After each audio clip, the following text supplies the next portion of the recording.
Welcome back to day 2 of the 5-day Gen AI intensive course with Google and Kaggle. Today, we are diving into something incredibly powerful in AI, embeddings and vector databases. This is an essential concept for anyone looking to build intelligent and data-driven applications. So let's break down what we will be covering. Today's assignments include Unit 2, Embeddings and Vector Store Databases. There's an optional podcast episode for those of you who prefer an audio overview, but the main part of today's lessons will involve reading the white paper and getting hands-on with code labs on Kaggle. In these code labs, we will be working through 3 main projects. Building a retrieval augmented generation (RAG) question answering system over custom documents, exploring text similarity using embeddings, and building a neural classification network with Keras using embeddings. Each of these labs is designed to show us practical applications of embeddings and how vector databases work behind the scenes. Let's dive into today's white paper, Embeddings and Vector Stores.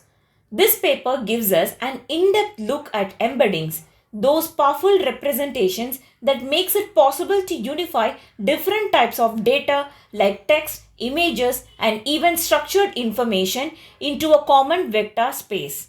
Essentially, embeddings allows us to bring diverse data into a format that machine learning models can understand and work with effectively. The paper starts with an overview of why embeddings are so crucial for handling multimodal data and how they enable a variety of applications.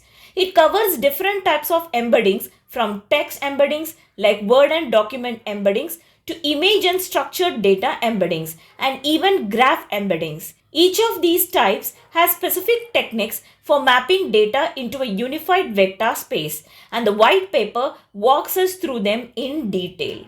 Next, the white paper shifts to managing these embeddings effectively. It covers vector databases, specialized systems that store and query embeddings, along with the methods used to perform fast and accurate vector searches. There are also practical tips on deployment with considering for maintaining these databases in production. Finally, the white paper showcases real-world applications where embeddings and vector databases combine with LLMs to solve real-world problems. Examples include retrieval augmented generation (RAG) for question answering, which lets us retrieve information from a source while generating responses. This approach is a powerful way to enhance the accuracy of AI models. So let us look into the first code of the day, that is document Q&A with RAG using Chroma. There are 2 big limitations of LLM, that is, they know only the information that we are trained on and that they have limited input context windows.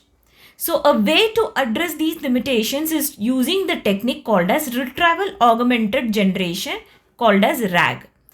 RAG has 3 stages: indexing, retrieval, and generation.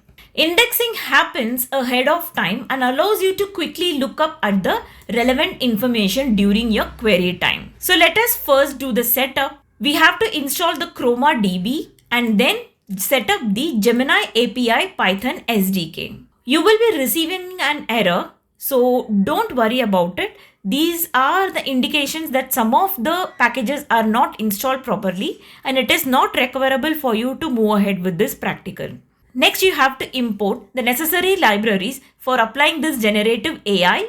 Next, set up the Google API key. Already I have set up the Google API key. If you don't know how to do it, we have already discussed about it in the welcome video. So I would like to request you to kindly generate the Google API key and then give the key over here. Once the key is set, you have to select this Google API key and proceed ahead with the further cell execution. Now let us explore the list of available models. So through this code, I will be exploring the available models over here. So you can see there are 2 models available, whereas this text embedding 004 is the recent model and we are going to use this model for a practical purpose. Take a small set of document. You can randomly select any document. So in my example, I have used the document they have given during the lab session. So I have three documents here. One is document 1 and document 2. The other is document 3. I would like to highlight that check out this document 2. Your Google car has a large touchscreen display, right? So we'll be firing a query based on this document. You will be seeing it later. So once this document are stored in the form of the list, now let's create the embedding database with ChromaDB. So through ChromaDB, we are creating an Gemini embedding function over here with the retrieval document and the retrieval query. Here you can check up the model, which I've already said that we are using the text embedding 004. Once this is done, we will look into the next where we create Chroma database client that uses Gemini embedding function. So by this way, we will populate the database with the documents which we have discussed above. That is document 1, 2 and 3. So let me name the database as Google Card B. In the next section, you can check what are the contents which is created in the database. So you can see there are 3 data which is stored. So document 1, document 2 and document 3. So in case if you want to peek into the data, so you can check the data can be seen over here. So an ID is generated and the embedding values is also generated over here. So for your reference, this is a document which we have generated the embeddings over here. Now let's find the relevant documents. So I am firing a query over here. How do you use the touchscreen to play music? I hope so you remember in the document 2 I highlighted, right? So kindly check out the output here. Your Google car has a touchscreen display, right? So this is the document which has been retrieved to you when you have fired this query. Now in the next section, we are planning to generate an augmented generation, which is nothing but answering the questions, where it will find a relevant passage from the set of documents. You can also assemble the generation prompt to have the Gemini API to generate a final answer. So now let's check. I have passed on the prompt over here. You have been a helpful and informative bot, so and so. Be sure to complete the sentence by being comprehensive. And then you are talking to a non-technical audience. So these are the informations of how to do the prompt engineering which we saw during our day 1 session. And here we are generating the question, which is nothing but the same query which I'm going to fire, and also the passage. So here you can check the prompt is also listed, and the question you can check. The question is how do you use the touchscreen to play the music, and the passage is retrieved directly from the document 2. But now we have to plan in generating an answer that modifies with respect to the query. So for that, let me define the generative model here, Gemini 1.5 Flash latest. You can use any model, and also the prompt can be generated. So you can check we have received the answer as to play music. You can simply touch the music icon on the Google's large touchscreen display. So comparative to this answer, the answer which we have received here is completely general and neutral with respect to the prompt which we have already asked. That is nothing but how to use the touchscreen to play the music. Here in my prompt, I have not asked specific to Google car. I'm just asking that how to use the touchscreen. So if you see, this answer is actually the relevant one. That's all everyone. We have successfully built a retrieval augmented generation app. Let us now discuss with the second code lab of the day, that is Embeddings and Similarities course. We are going to set up the same SDK and also import the necessary libraries and then set up your API key. Once this is done, you can check the available models. So we have 2 models available over here. Now let's calculate the similarity score. So I will be using a pangram over here, that is the quick brown fox jumps over the lazy dog. So I will be performing some spelling mistakes in this pangram. So you can check it over here. The quick brown, the word brown is misspelled. And then here also you can see I have used the spelling mistake, and here also I have missed some of the words. So combining all these, I'm going to create it as a text. And now using this text, I will be checking out the semantic similarity. So the model which I'm going to use is again the same latest model, that is text embedding 004. And the task type I have represented over here is semantic similarity. So as you can see, the tokens will be larger. So we require to define a shorter helper function that will make it easier to display the longer embedded text in our visualization. So here I have defined a truncate user defined function for the string. So here I would like to visualize the different text and also its embeddings with the similarity calculation. So check it out over here. The value 0 represents no similarity and the value 1 represents high similarity. You can check out at the diagonal that diagonally there are high similarity. As you can see, the diagonal represents the string that is having similarity to itself. So obviously they will be highly similar, right? Now let us check the second text. That is, the first one is the quick brown fox jumps over the lazy dog.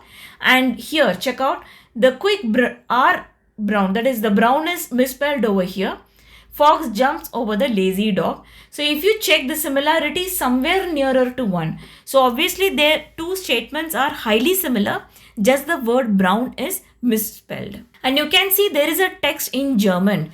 So that has very least similarity score with respect to the other English words. In case if you want to check out the similarity score, you can check out the similarity score here for a single token.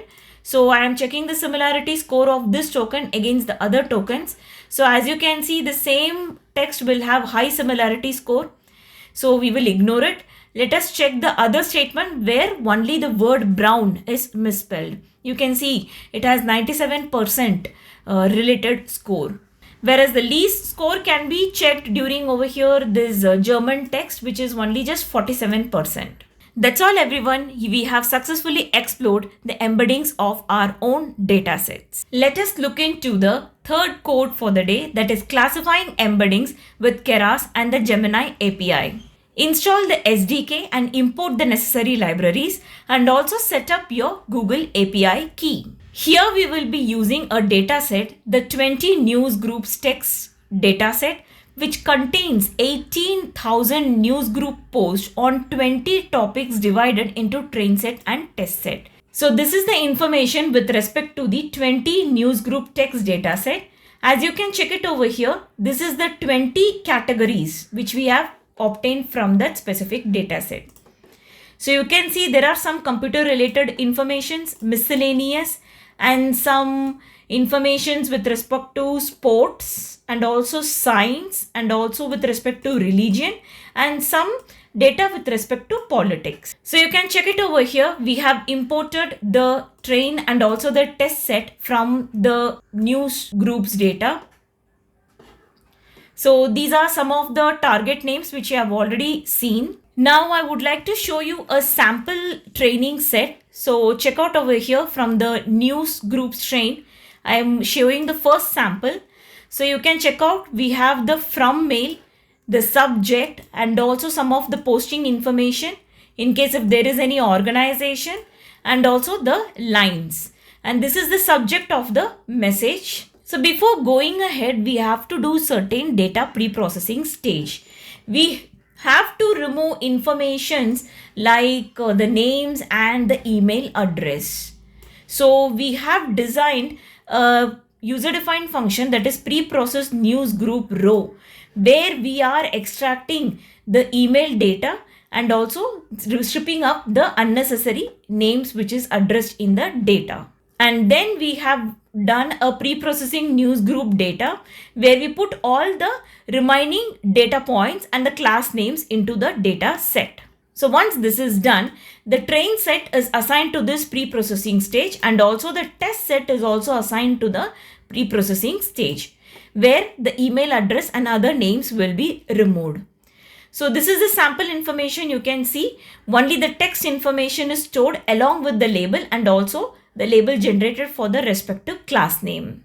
Now we will take up some sample data that is around 100 data points in the training dataset and drop a few of the categories to run this tutorial for easier purposes. So in our example, we have selected the science categories. So all the science categories will be compared. So you can check it over here. I'm taking 100 training samples and 25 test samples. So you can also change as per to the complexity. And in my example, I have taken the science category informations. So in case if you want to try with the other categories, you can go ahead. So once this is done, based on which I select the sample data from both the train and the test, and I'm framing up a new train and new test that contains only the science category details. So just check it out, how many values are there in the train set. So as I already told you, from the train set I'm taking only 100 data points. So obviously I will have 100 values, whereas I'm selecting only the science category. So you can see only the science category is considered. And you can also similarly check for the test dataset also. So let us create the embeddings. The text embedding 004 model consists of the following embedding tasks. As you can see, retrieval query, retrieval document, semantic similarity, classification, clustering, and fact verification. So let's perform here the classification. So here I have created an embedding function where I have represented the model name and also the task type. Where I'm planning to do over here is classification. And here I'm creating the embeddings for the text which I have created earlier for our data set. So once this is done, I will be using the train set and the test set to create the embeddings. So once this is done, you will be achieving 100% over here. In case if you want to see the train set values, just check it out over here. Now you will be having the index number and the text, the label and the class name and the encoded label and the embeddings with respect to this text. Now let us build a sample classification model which we will use this to predict the unknown data. So here I am using a sequential model that has one input layer and two dense layer, whereas the last dense layer will be acting as an output layer. You can increase the complexity of layers as per your necessity. So here you can check, I am passing out my embeddings to the classifier over here. And once this is done, in case if you want to check the summary of the classifier, you can check it and then compile the classifier. So this is a summary of my classifier. As I told you, input layer is there, which you cannot see over here. Whereas we have two dense layers, one is hidden layer, the other is the output layer. Now finally, I'm going to train my model. So I have assigned the X train and Y train and X val and Y val, where X val and Y val will represent the validation subsets. So for the X sets, I have given the embeddings. And for the Y sets, I have given the encoded labels. So with respect to an early stop function, I'm training this classifier. So once my classifier is trained for 20 epochs, it has given me an accuracy of about 0.9295. It's a quite good one. In case if you want to improve the accuracy, then you can apply the hyperparameter tuning approaches. If you have any queries, please put it in the comments.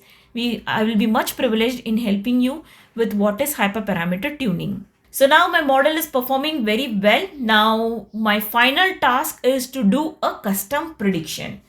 So this is my new text, and this text is not included in the train set also and also in test set. So this is completely an unknown text to the classifier. So just read once, that is first timer looking to get out of here. Hi, I am writing about my interest in traveling to the outer limits. What kind of craft can I buy? What is the easiest to access from this third rock? Let me know how to do that, please. Okay. This may not be a correct sense, but now let us check with our classifier to what class it belongs. So here you can check it out. With respect to the classifier, you are predicting with the text you have generated. So you know that we have trained our classifier with respect to only the science categories. So you can see the output prediction only with respect to the science categories here. Science script is 0.01%, it's very less. Science electronics, again the query which we have given is not respect to the electronics. Science med, again it is not respect to that, so the percentage is very less. Whereas you can see science space, it is 99%. So again you can read this text and see first first timer looking to get out of here. Hi, I'm writing about my interest in traveling to the outer limits, right? So our classifier is considering this as traveling to space. Okay, so that's the reason you can consider that science category space is much more similar to this specific text. So you can use these kind of practicals for news categorization, or if there is like any admission based queries or any course related informations, any kind of queries you're obtaining at your website, and if you want to segregate them to different categories, you can apply these kind of codes over there. That's all everyone. We have completed the third code for the day. And that wraps up day 2 of our Gen AI intensive course. Today we explored the fundamentals of embeddings and vector databases, from understanding their purpose and architecture to diving into real-world applications and code labs on Kaggle. These concepts are game changers for anyone looking to build smarter, data-driven applications with AI. If you have any questions about the white paper content or the code labs we covered, please feel free to drop them in the comments below. I'm here to help you all. And if you're finding this series helpful, make sure to hit the subscribe button and turn on notifications so you don't miss out on day 3 and beyond. Let's keep exploring the power of AI together. Thank you for watching, and I look forward to seeing you in the next video.